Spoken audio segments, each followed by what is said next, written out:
주님을 사랑합니다.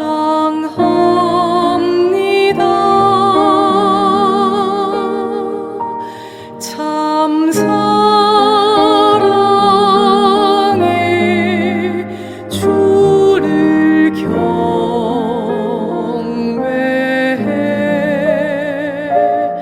한 마음으로 찬양하오니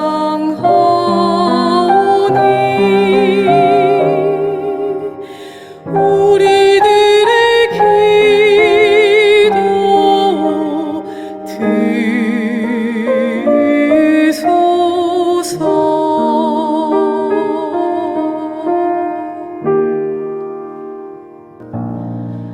나 주님을 사랑합니다.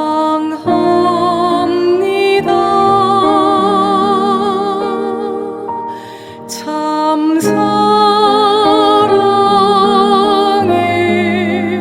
주를 경배해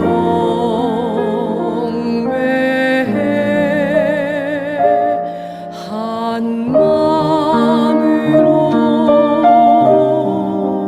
찬양하오니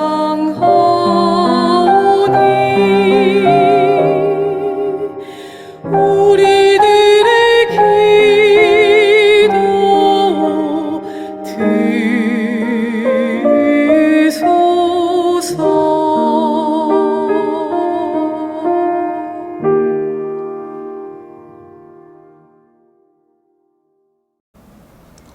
영광을 주께 찬송가 73장입니다.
영광을 주께 찬송가 77장입니다.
영광을 주께 찬송가 2장입니다.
다 같이 예배를 위해서 기도하시겠습니다.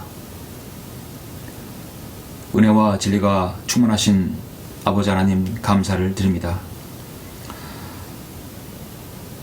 하나님을 모르고 살았으며 죄인인 저희들은 죽으면 영원히 지옥에서 고통당하고 파멸할 수 없었던 그런 생애를 살고 있었습니다. 그러나 이대한 하나님의 구원 계획으로 인하여서 예수 그리스도께서 우리를 위하여 십자가에 죽으시고 부활하신 사실을 마음에 믿으면 구원을 받는다는 놀라운 하나님의 그 예수 그리스도의 복음을 듣고 구원받았습니다. 이제 주님의 자녀가 되었고 하나님의 뜻 가운데 사는 생애를 살게 되어 감사를 드립니다. 하나님께서 저희들에게 바른 말씀을 허락하셔서 영과 진리로 경배드릴 수 있는 귀한 시간과 장소들을 허락해 주심을 감사합니다. 주님, 오늘은 10월의 넷째 주 이 귀한 경배를 영과 진리로 드립니다. 경배드리는 모든 소중한 혼들을 주님께서 기뻐히 받아주시고 가정과 각인과 또 섬기는 지역교회들 하나님께서 함께 하셔서 복주시길 간절히 원합니다. 오늘 말씀을 통해서 자신의 생을 돌아볼 수 있는 귀한 시간 되게 해주십시오. 마지막 시대 주님께서 오실 다가올 이때 더욱더 예수 그리스도에 대한 소망을 가지고 주님을 섬길 수 있도록 인도해 주시길 원합니다. 성도들 각자가 자신이 하고 있는 모든 기도와 하시는 모든 일들 하나님께서 늘 형통한 여정 갖게 해주시고 고난과 어려움과 또 나약함이 있다 하더라도 주님께 저희들 힘을 주시고 다시금 회복할 수 있도록 인도하여 주시길 원합니다. 이 예배를 주님께서 온전히 받아주시고 흠양해 주시옵소서. 시종을 주님께 부탁드립니다. 주 예수 그리스도 이름으로 기도드렸습니다. 아멘. 영광을 주께 찬송가 75장입니다.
주의 은혜라 주의 은혜라 내 평생 살아온 길 주의 은혜라 주의 은혜라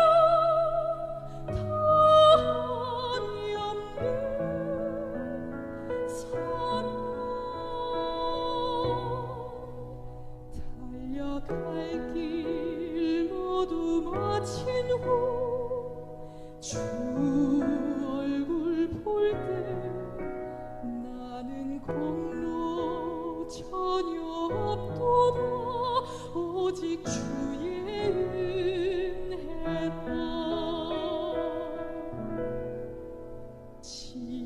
지금까지 지내온 것 주의 크신 은혜라 한이 없는 주의 사랑 어찌 이루 말하랴 자나깨나 주의 손이 항상 살펴주시고 모든 일이 주 안에서 형통하게 하시네 주의 은혜라 주의 은혜라 내 평생 살아온 길 주의 은혜라 주의 은혜라 다함이 없는 사랑 달려갈 길 모두 마친 후 주 얼굴 볼 때 나는 공로 전혀 없도다 오직 주의 은혜라 나는 공로 전혀 없도다 오직 주의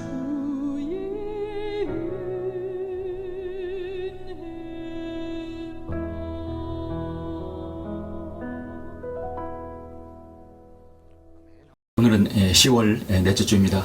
넷째 주 하나님의 말씀은 요한복음 12장 1절부터 11절까지 보도록 하겠습니다. 요한복음 12장 1절로 11절입니다.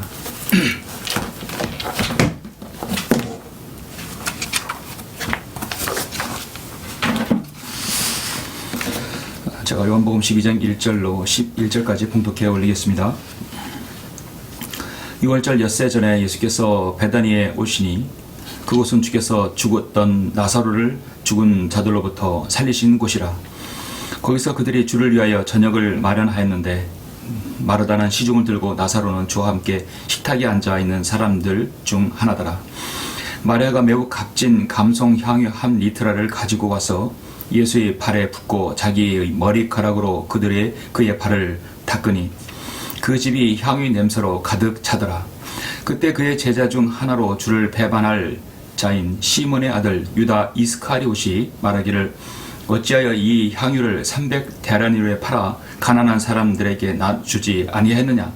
고하니 그가 이렇게 말한 것은 가난한 사람들을 염려해서가 아니라 그가 도둑인 까닭에 돈주머니를 맡아서 그 안에 넣은 것을 가져갑니다라. 그러자 예수께서 말씀하시기를 그녀를 가만두어라. 그녀는 나의 장래날을 위하여 이것을 간직해 둔 것이라. 가난한 사람들은 항상 너희와 함께 있으나 나는 너희와 항상 함께 있지 아니하느니라고 하시더라.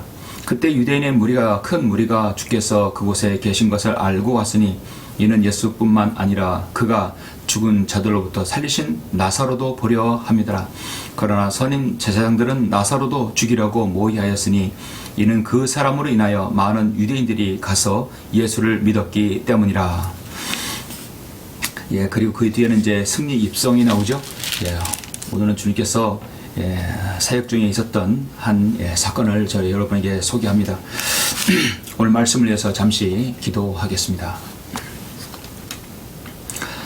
존귀하시고 거룩하신 아버지 하나님 감사를 드립니다. 예수 그리스도의 그 고귀한 보혈의 공로로 구원받은 사랑하는 모든 성도들, 오늘 이렇게 주일을 맞이해서 경비들은 이 소중한 시간 하나님께서 허락해 주심을 감사합니다. 어떤 모양으로 모였든지 어떤 우리가 장소에 모였든지 주님의 이름으로 모이는 두세 사람으로 이름 모이는 그곳에 주님께서 함께 하신다고 말씀하셨습니다. 이 시간 이 경배를 주님께서 함께 해주시고 제가 드리는 이 말씀, 선포하는 이 말씀을 통하여 다시 한번 자신의 생을 돌아보는 귀한 시간 될 수 있도록 인도하여 주옵소서. 온전히 이 시간을 주님께 부탁드리며 주 예수 그리스도 이름으로 기도드렸습니다. 아멘. 오늘 주일 설교는 거룩한 낭비라는 제목으로 설교를 하고자 합니다. 거룩한 낭비입니다. 사실 낭비 앞에 거룩한이라는 것은 좀 문맥이 맞질 않죠. 좀 역설적인 부분이 있습니다. 여러분 버킷리스트라는 말을 들어보신 적이 있으시죠? 일반적으로 꼭 방문하고 싶은 곳, 가보고 싶은 곳, 아니면 성취하고 싶은 것들을 기록하는 리스트를 말합니다. 여러분은 새해 초년생이든 중년이든 또 노년이든 누구에게나 자신이 가졌든 많이 가졌든 가지지 못했든 간에 여러분이 개인적으로 버킷리스트들이 있을 것입니다. 현재 여러분의 상태에서의 버킷리스트는 무엇입니까? 저는 최근에 한 그리스인으로부터 의미심장한 버킷리스트를 쓴 것을 보았습니다. 그것을 소개했을 때 제가 캡처를 해서 여러분에게 한번 소개하겠다 해서 오늘 여러분에게 소개합니다. 이분은 연세가 있으신 분입니다. 이제 노년에 가까운 분입니다. 자신이 죽기 전에 유지하고 싶은 상태를 기록하고 있는데 이것이 곧 진정한 버킷리스트가 아닌가 저는 생각합니다. 첫 번째는 임종시에 구원과 사명을 잃지 않는 신앙 상태. 자신이 죽기 직전까지도 자신 하나님의 자녀이고 구원받은 것을 확신하는 상태입니다. 두 번째, 자력으로 먹고 생리를 해결하며 추억을 기억하는 건강 상태입니다. 내가 먹고 배설하는 것을 다른 사람에 의해서 하는 것이 아니라 스스로 해결할 수 있는 것, 참으로 복이죠. 세 번째는 하나님의 말씀과 명언과 시를 내가 암송하며 묵상하는 암송 상태 유지하는 것이죠. 네 번째는 가족들을 사랑하고 섬기는 가족 관계 상태. 다섯 번째는 부당한 대우에도 혈기를 다스려 감사로 반응하는 인격의 상태. 여섯 번째는 친한 사람 몇 사람과 주기적으로 교제하며 섬길 수 있는 여유 상태. 일곱 번째는 끊임없이 무언가를 배우고 또 가르치는 학습 상태. 여덟 번째는 하늘에 대한 소망 때문에 평안하게 웃으며 마지막으로 죽음으로 임종하는 눈을 감는 임종 상태. 이 8가지입니다. 한 사람의 개인의 생에 있어서 건강하며 살다가 죽음을 맞이하는 것 복입니다. 하늘의 소망을 맛보며 웃으면서 죽음을 맞이하는 것 복입니다. 하나님의 말씀을 끝까지 암송하며 기억하는 것, 가족들을 사랑하고 섬기는 가족관계, 자신의 인격을 스스로 달 수 있는 인격의 상태, 여유와 또 학습할 수 있는 상태, 그런 상황에서 편안한 죽음을 맞이하는 것, 그것이야말로 한 생에 있어서 정말 버킷리스트라고 할 수 있습니다. 결론은 나도 그런 버킷리스트를 가고 싶다는 것입니다. 정말 아름다운 멋진 생의 소망이 아닙니까? 사람이 태어나서 단 한 번뿐인 일생을 사람은 살아갑니다. 그런데 중요한 것은 이 세상을 살면서 어떻게 살았느냐, 또 어떻게 그 삶을 마무리했냐에 따라서 그의 삶이 평가가 됩니다. 무엇을 어떻게 사는 것은 곧 그 사람이 얼마나 아름다운 생을 살았느냐입니다. 한평생 자신의 생을 낭비하는 사람이 있고 또 생을 허비하는 생이 있습니다. 그러나 또 어떤 사람은 의미 있는 생애를 보낸 사람이 있습니다. 심지어 어떤 사람은 다른 사람에게 해코지하고 피해만 입히는 그런 사람도 있습니다. 요즘 저는 사람들이 삶과 죽음에 대해서 많이 생각해보는 시간들을 갖습니다. 오늘 본문에 나오는 한 여인이 자신의 전 재산과 같은 향유옥합을 주님께 깨드려 부었습니다. 사람들이 말할 때 낭비라고 합니다. 괜한 소비와 실수라고 말합니다. 그러나 주님께서 보시기에는 오늘 말씀대로 제목대로 거룩한 낭비였습니다. 정말 의미 있는 생을 평생 동안 이렇게 한 번 한 것이죠. 벨기에 한 시인은 인생은 한 권의 책과도 같다고 했습니다. 하루하루 살아가는 삶의 모든 책 한 페이지를 장식합니다. 어떤 사람은 아주 아름다운 모습의 삶을 이야기로 써내려가고 있지만 어떤 사람은 악하고 추한 모습의 이야기를 써내려가고 있습니다. 여러분 요즘에 정치판들을 보시면 그 사람들의 생은 어떤 모습 같습니까? 아름다운 생이라고 생각하십니까? 주민을 위해서 국민을 위해서 자신을 희생시키는 그런 정치가의 삶을 보십니까? 어떻게든 간에 자신의 생의 영달을 위해서 다른 사람에게 거짓말하고 착취하는 그런 정치인들만이 온 세상에 난무합니다. 어떤 사람은 있는 곳에서 참으로 성실하게 정직하게 그런 삶을 살아가고 있어서 그 이야기가 기록되고 있는데 어떤 사람은 거짓되고 이선의 삶을 살아가며 다른 사람에게 고통을 주는 사람이 있습니다. 그런데 우리가 알아야 할 것은 그 기록된 모든 기록은 바꿀 수 있거나 지울 수 없다는 사실입니다. 언젠간 하나님 앞에 그 기록들이 보여질 것입니다. 우리들이 하나님의 자녀가 되어서 이전에 살았던 그 모든 옛 모습을 다 내려놓고 이제 우리의 남은 여생이 정말로 하나님 앞에 하나님께서 기뻐하시고 또 우리 주님께 영광을 돌리는 그런 생을 살아가야 되겠죠. 그런 것을 살려면 결국 저의 말씀은 거룩한 소비가 거룩한 바로 낭비가 있어야 된다는 것이죠. 생은 어차피 지나가게 되어 있고 시간은 가게 되어 있습니다. 고린도후서 5장 17절 말씀에서 그러므로 누구든지 그리스도 안에 있으면 새로운 피조물이라 옛 것들은 지나갔으니 보라 모든 것이 새롭게 되었도다 말씀하고 있습니다. 그렇습니다. 모든 것이 새롭게 된 여러분의 생애는 정말로 하나님 앞에 여러분 거룩한 낭비가 되어야 될 것입니다. 낭비란 말이 좀 그런데요. 여러분의 거룩한 생애를 보내야 되겠죠. 방금 소개한 오늘의 본문 말씀은 여러분이 너무도 잘 아시는 본문입니다.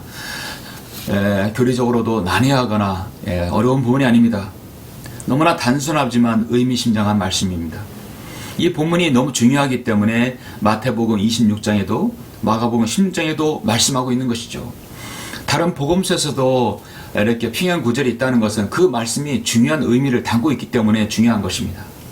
교리만이 중요한 것이 아니라 하나님께서 이렇게 단순한 이 구절이라도 우리에게 무엇인가를 던져주고 하나님께서 알려주시기 위해서 이렇게 다른 부분에도 기록한 것입니다. 이 본문의 유다의 반응이 똑같고 묘사되는 것을 보아서 새 복음서의 사건들은 같은 사건이라고 할 수 있습니다. 그러니까 마태복음과 마가복음은 같은 사건입니다. 이 여인이 값진 감성 향유 한 리트라를 가지고 와서 그 병을 깨뜨렸습니다. 그리고 예수님의 머리와 발에 그 향유를 부었습니다. 그 향은 온 방이 가득 찼으며 유다는 잘못된 말을 했습니다.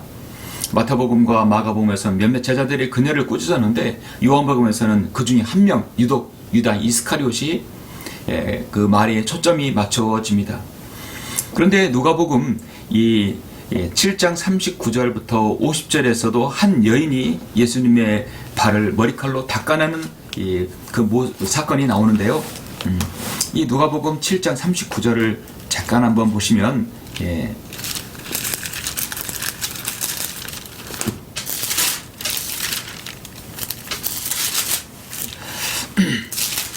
7장 39절을 보시면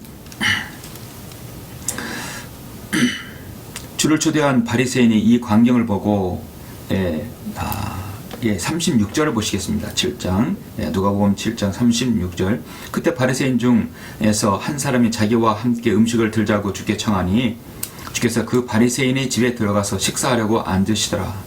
그런데 보라 그 성읍에 죄인인 한 여인이 있었는데 그녀가 예수께서 그 바리새인의 집에서 음식을 드신다는 것을 알고 향유가 든 옥합을 가지고 와서 주의 뒤로와 발 곁에 서서 울며 눈물로 주의 발을 씻기기 시작하며 자기 머리카락으로 닦아내고 또 주의 발에 입맞추며 향유를 붓더라.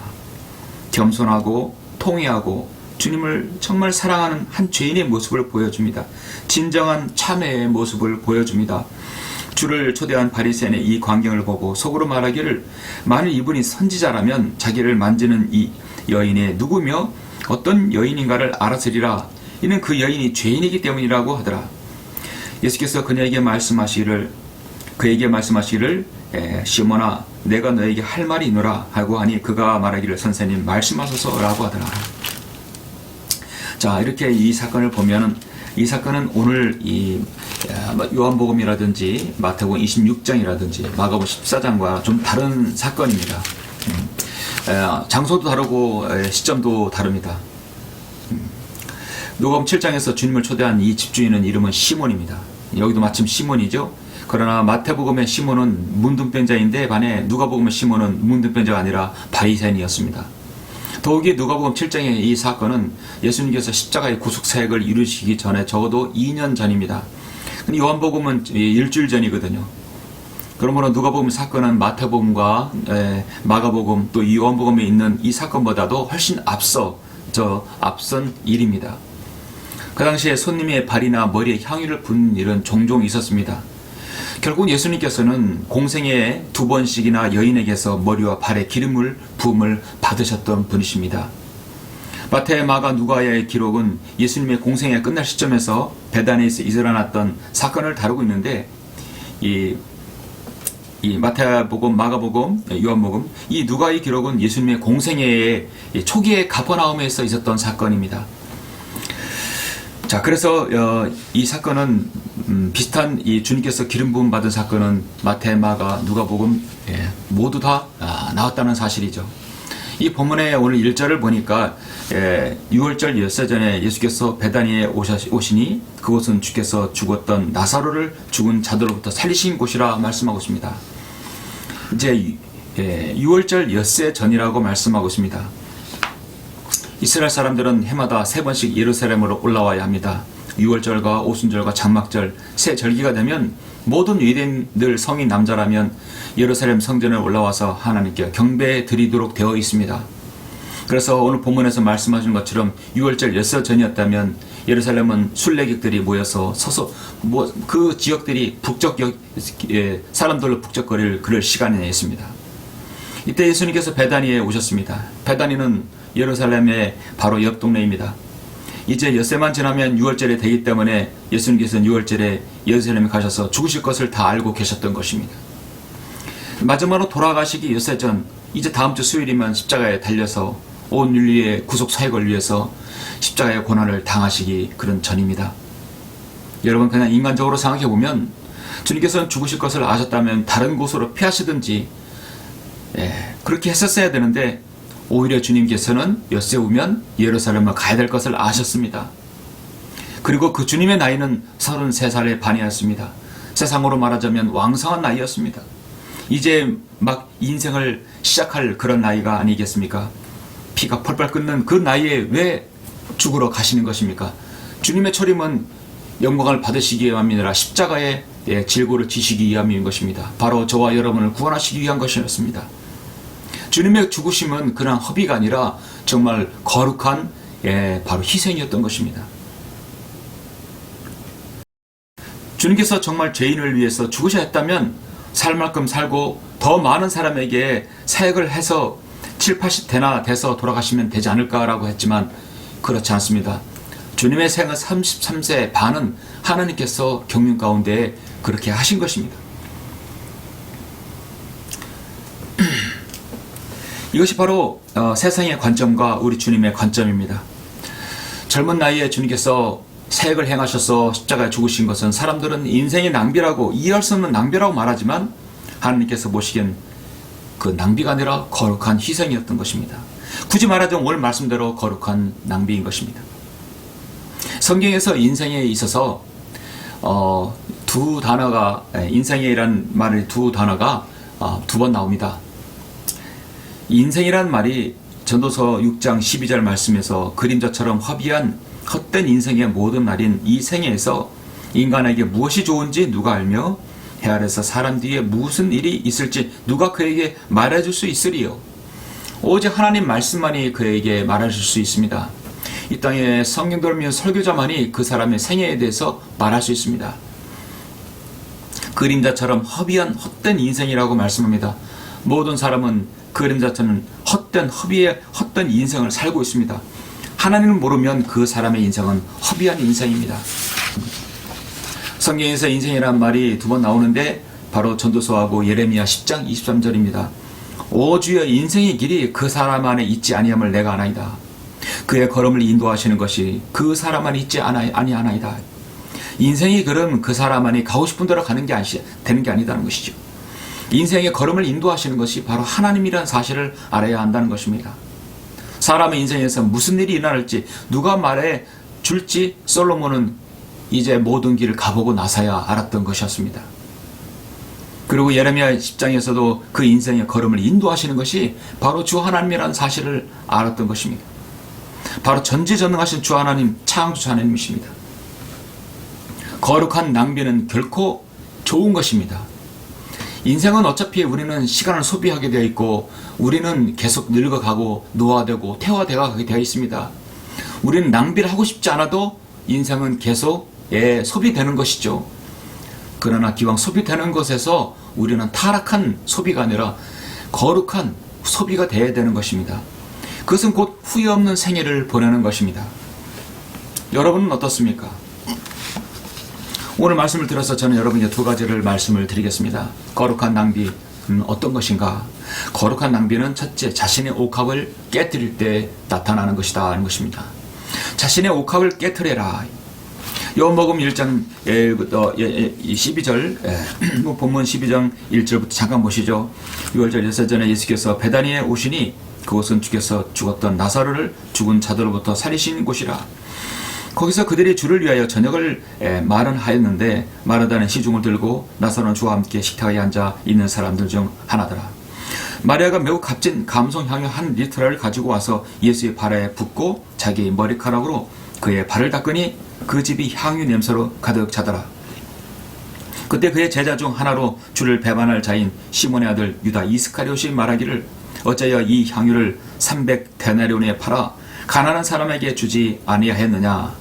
아니 그가 이렇게 말한 것은 가난한 사람들 염려해서가 아니라 그가 도둑인 까닭에 돈주머니를 맡아서 그 안에 넣은 것을 가져감이라. 그러자 예수께서 말씀하시기를 그녀를 가만히 가만두어라. 그녀는 나의 장르날을 위하여 이것을 간직해 둔 것이라. 가난한 사람들은 항상 너희와 함께 있으나 나는 너희와 항상 함께 있지 아니하느니라고 하시더라. 정말 이 여인은 진정으로 주님의 장례를 예비했던 것이었습니다. 여러분, 옥합을 깨뜨렸다 하겠습니다. 옥합은 귀중한 것입니까? 여러분, 정말 귀중한 것입니다. 300데나리온입니다. 1데나리온은 노동자 하루 품삯입니다. 한마디로 거의 1년치의 품삯인 것이죠. 오늘날 말하자면 하루에 10만 원을 따지면 적어도 여러분 어떻습니까? 적어도 2-3천만 원이 되겠죠. 한 리트라 약 300g 정도, 300ml 정도입니다. 페트병 작은 거보다 약간 큰 양이죠. 상당한 양의 상당한 그 가격일 것입니다.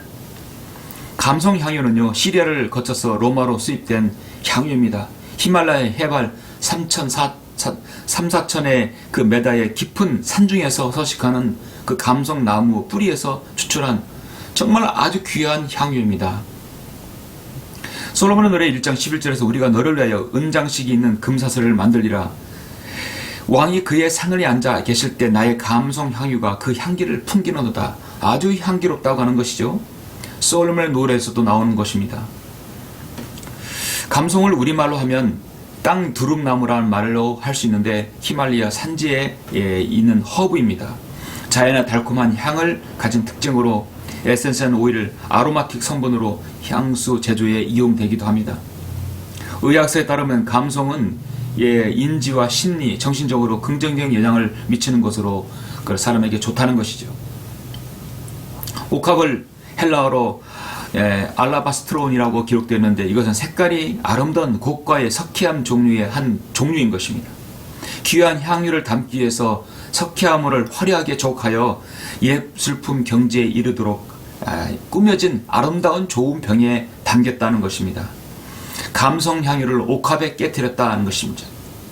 아주 귀한 향유를 귀한 그릇에 담았다는 것이죠. 우리가 예수 그리스도를 소유하게 되면 우리의 질그릇한 몸은 하나님께서 우리 몸을 그렇게 귀하게 보신다는 겁니다. 안에 것이 중요한 것이 들어있으면 그 중요한 걸 담는 것은 귀하게 되는 것이죠. 이 여인은 지금 옥합을 깨트리면서 향유를 부었습니다. 엄청난 헌신을 말하는 것입니다. 옥합도 깨트리고 향유도 부었습니다.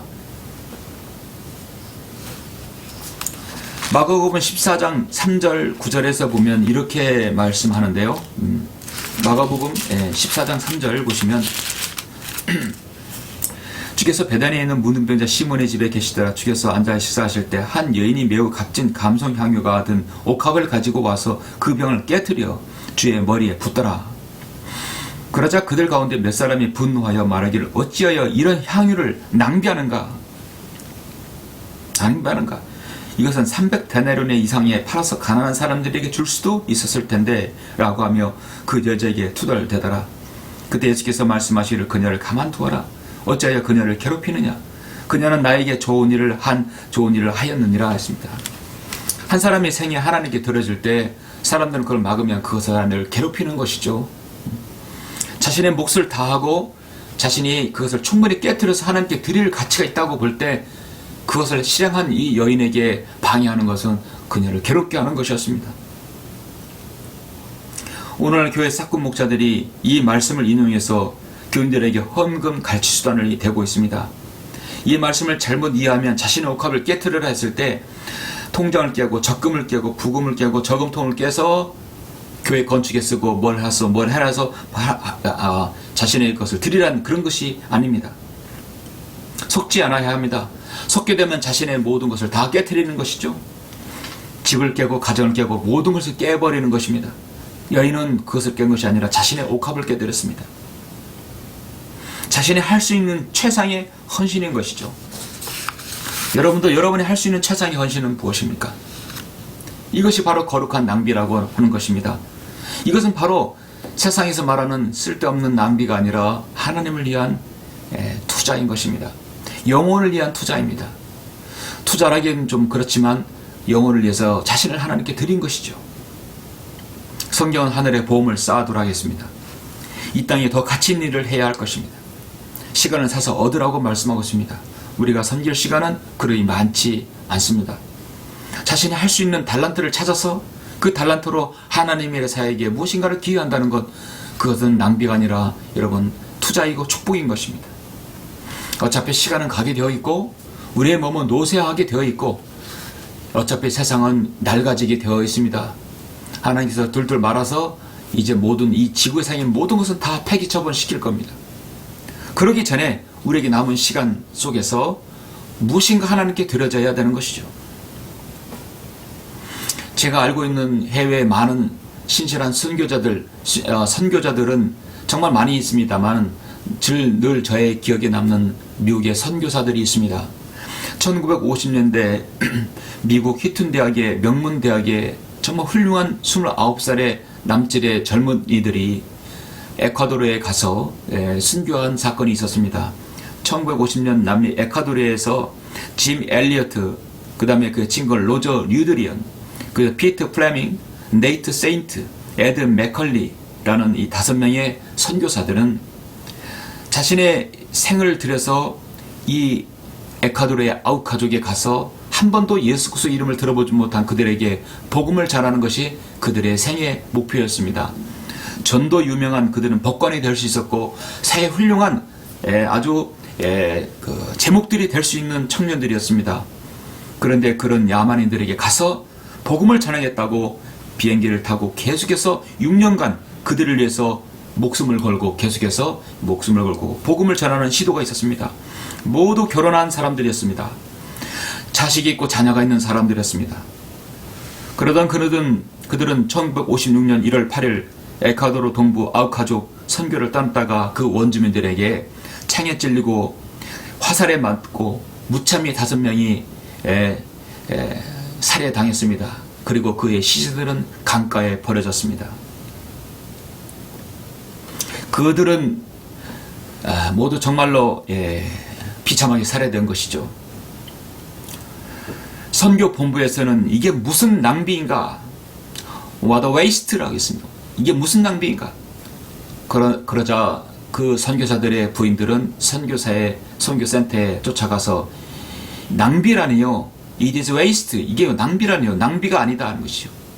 사람들은 이게 무슨 낭비냐고 말하지만 29살의 전도 유명한 청년들이 에콰도르에 가서 무참히 살해된 것, 그들에게 복음을 전하고자 살해된 것은 낭비라고 생각했지만, 공연한 낭비라고 언론에서 떠들었지만 그 선교사들의 부인들은 낭비가 아니라 했습니다. 그리고 그들은 다시 비행기를 타고 에콰도르에 가서 그 아우카주 구천민들과 함께 살았습니다. 그리고 그들에게 복음을 전했고, 그 가운데 거기에서 바로 아우카주에서 목사가 나왔던 것입니다. 그 일로 인해서 많은 사람들이 복음을 듣고 구원을 받았던 것이죠. 그 가운데 짐 엘리엇은 영원한 것을 위해서 영원하지 않는 것을 버리는 자는 결코 바보가 아니다. 영원한 것을 위해서 투자하고 버리는 것은 결코 바보가 아니다. 거룩한 낭비는 결코 바보가 아니다는 것이죠. 그의 아내 엘리자베스 엘리엇은 최근 몇 년 전에 이제 숨을 거뒀는데요. 많은 책들을 남기고 나왔습니다. 전능자의 그늘이란 그런 아주 좋은 자서전을 또 남기고 갔죠. 여러분, 하나님 앞에서 귀한 것은 내가 가지고 소고효했다면 그것을 잘 쓰게 되면 어차피 생은 낭비되게 되어 있어요.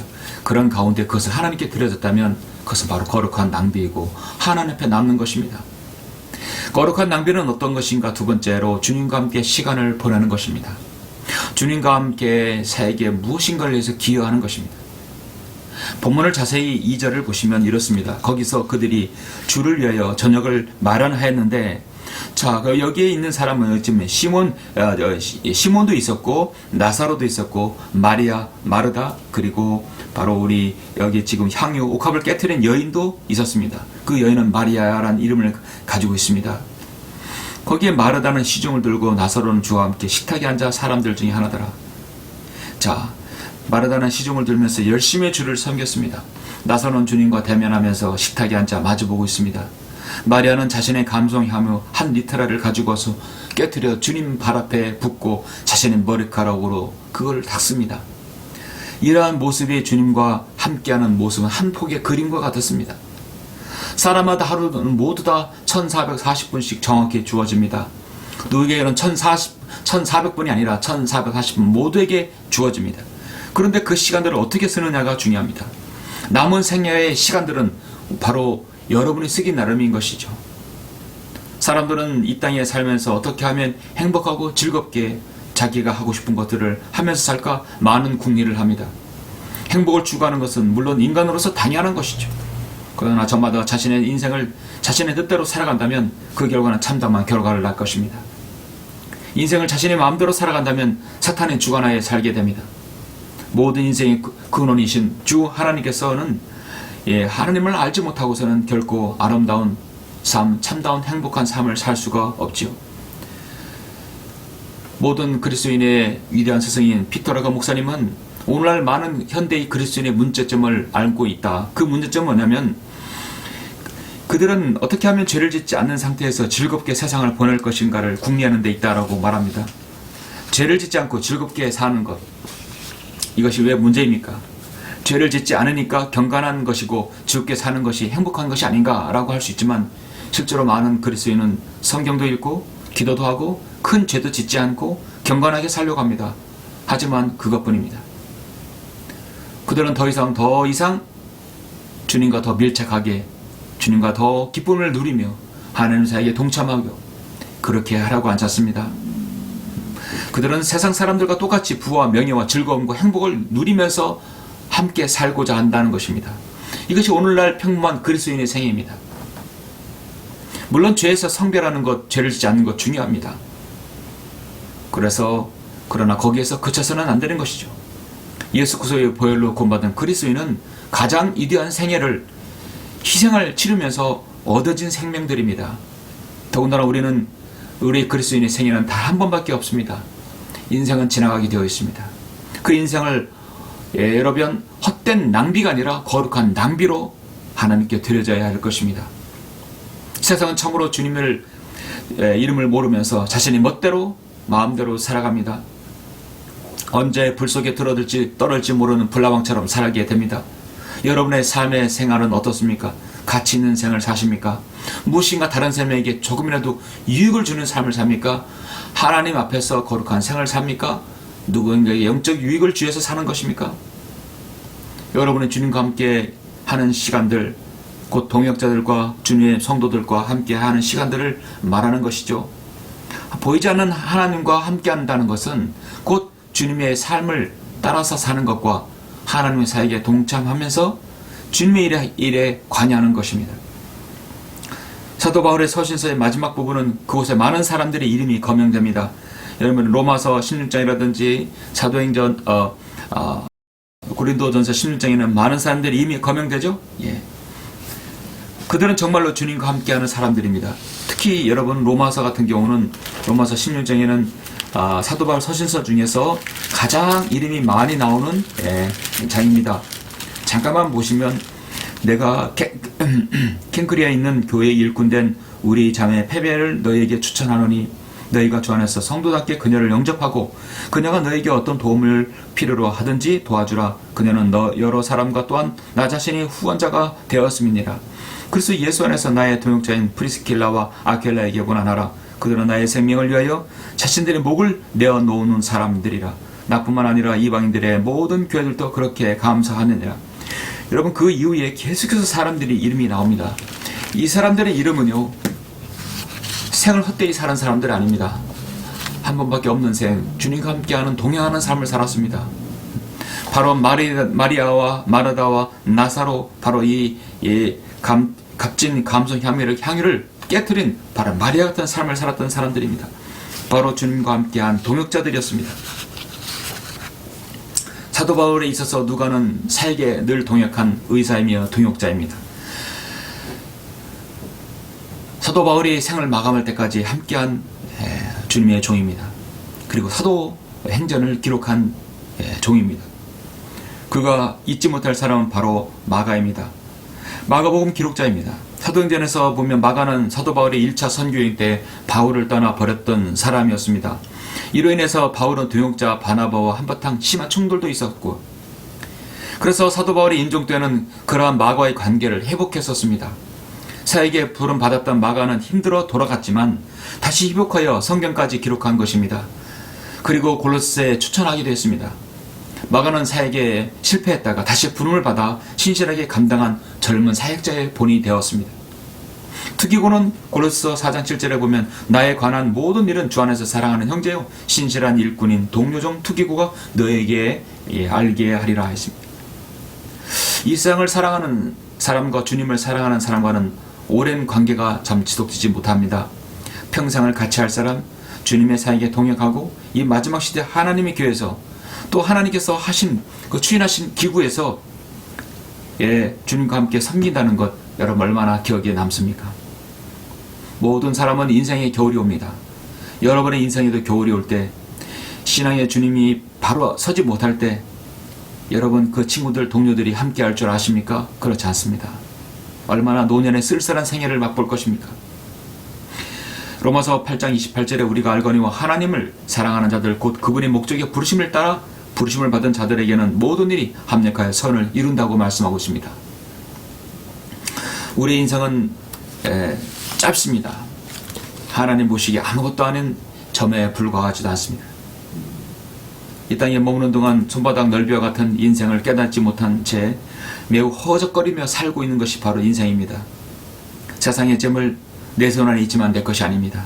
하나님께서 그 사람의 생명에 걷어가시면, 건강을 걷어가시면 아무것도 누릴 수가 없는 것입니다. 시편 39편에서 우리의 모든 인생은 하나님 보시기에 손바닥에 있습니다. 손바닥 안에서 모든 것을 보는 것처럼 하나님께서 보신다고 했습니다. 말씀을 맺겠습니다.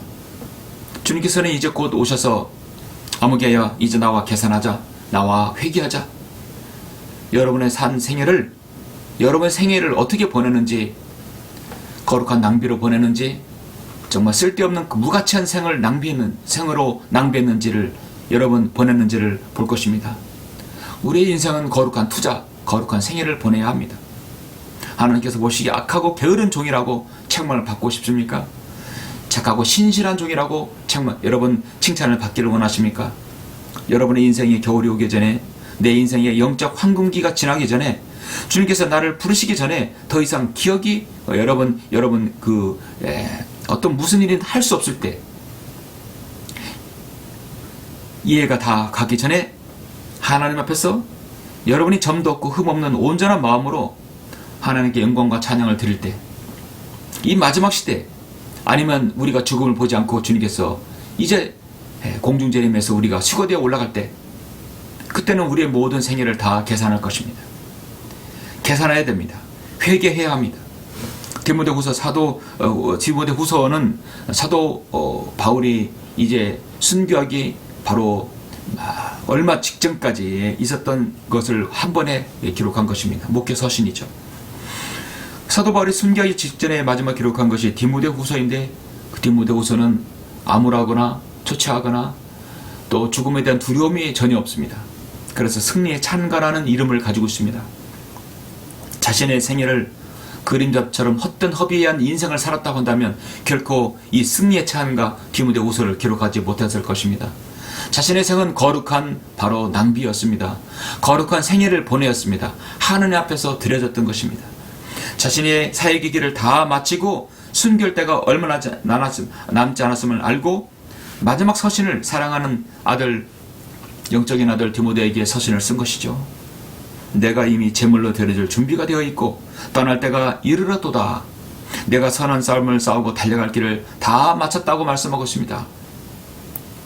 여러분은 여러분 자신이 이미 제물로 드려질 준비가 되어 있고 떠날 때가 이르렀다는, 여러분 그것을 감지하신다면 여러분이 이제 주님 옆에 자신의 생을 돌아봐야 할 때가 된 것입니다. 이와 같은 서신이 베드로후서도 마찬가지입니다. 베드로는 십자가에 거슬려서 순교했습니다. 마찬가지로 베드로후서 1장 14절에서 이는 우리 주 예수 그리스도께서 내게 보여주신 것 같이 나도 나의 장막을 벗어날 때가 임박했음을 알미라. 사도 베드로도 자신의 장막을 벗을 날이 임박했음을 알았습니다. 자신의 생을 결코 허비한 생을 살지 않았다는 것으로 자부한 것입니다. 사도 바울과 베드로의 심정이 어떻겠습니까? 우리도 우리의 생을 뒤돌아보게 되면 지금까지 여러분 30년, 20년, 40년, 50년, 60년, 70년, 80년 어떤 생을 살았다 할지라도 여러분 허비한 생을 살지는 않았겠죠? 하나님 앞에 의미롭고 가치 있는 생을 살기를 바라는 것입니다. 주님께서 오실 날이 머지 않았습니다. 우리는 더 가치 있는 생으로, 더 거룩한 생애로 여러분 주님께 영광 되어야 될 것입니다. 그렇게 사시길 간절히 바랍니다. 잠시 기도하시겠습니다.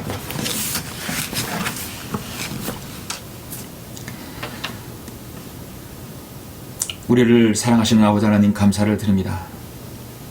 오늘 요한복음 12장에서 이제 주님과 함께한 나사로와 마리아, 이 마리아는 자신의 재산 같은 이 감성향유 한 리터를 옥합을 깨뜨렸습니다.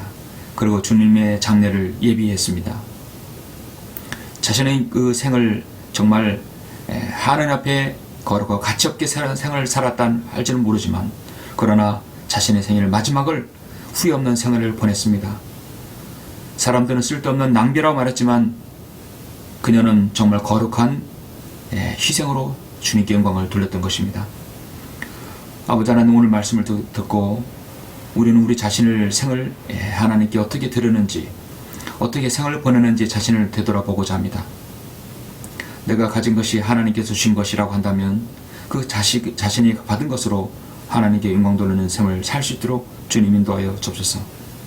우리의 생은 남은 날은 알지 못합니다. 얼마가 남았는지는 모릅니다. 그러나 그 남은 생을 가치 있고 거룩한 낭비로 주님께 영광 돌릴 수 있도록 인도하여 주시옵소서. 모든 것을 감사드립니다. 주 예수 그리스도 이름으로 기도드렸습니다. 아멘.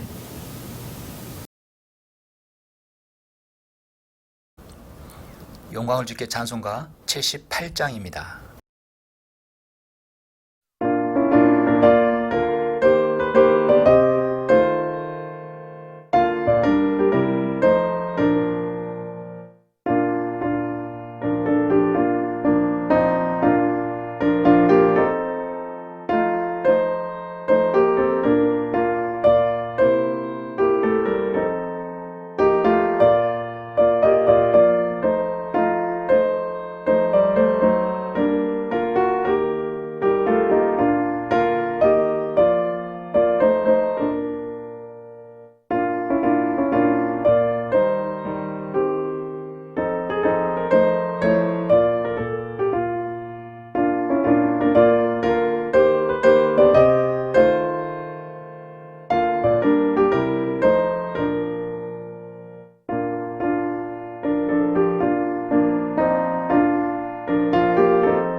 같이 기도하심으로 예배를 마치겠습니다.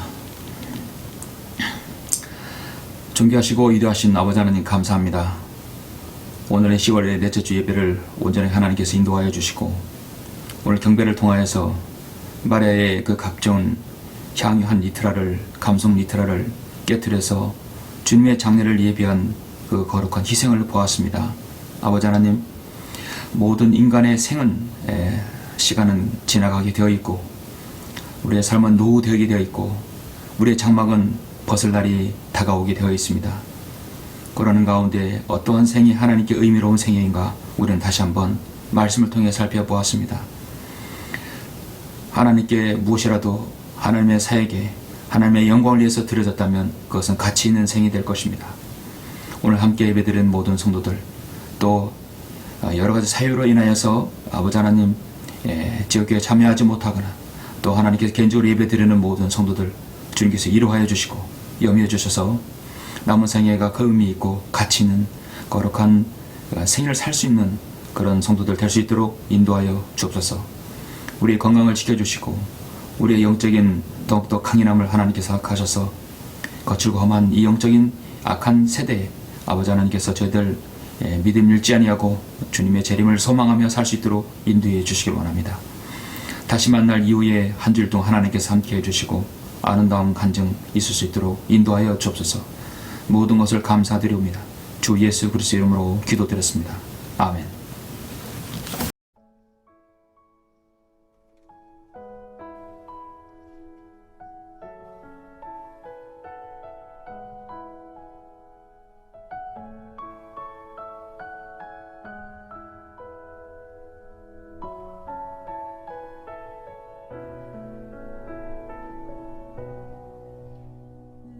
평생 살아온 길 뒤돌아보니 짧은 내 인생길 오직 주의 은혜라. 내 평생 살아온 길 뒤돌아보니 짧은 내 인생길 오직 주의 은혜라. 주의 은혜라. 주의 은혜라.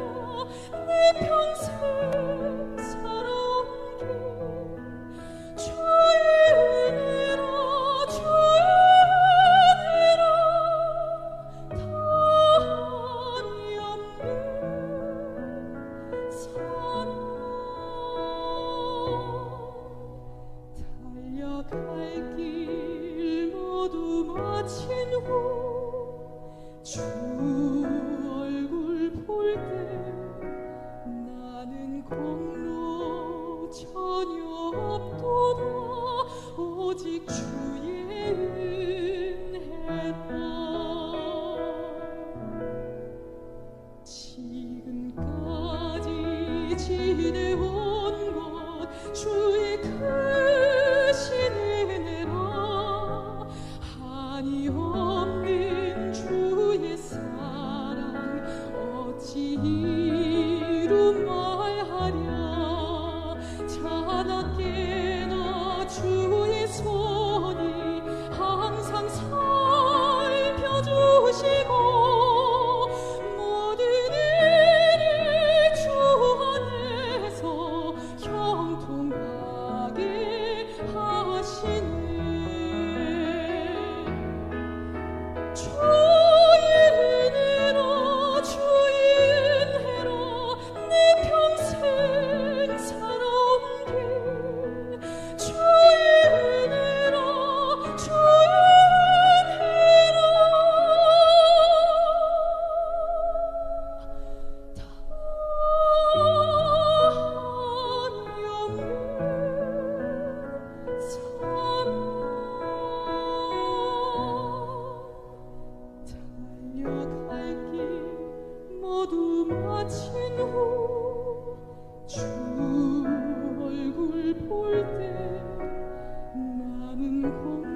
오직 주의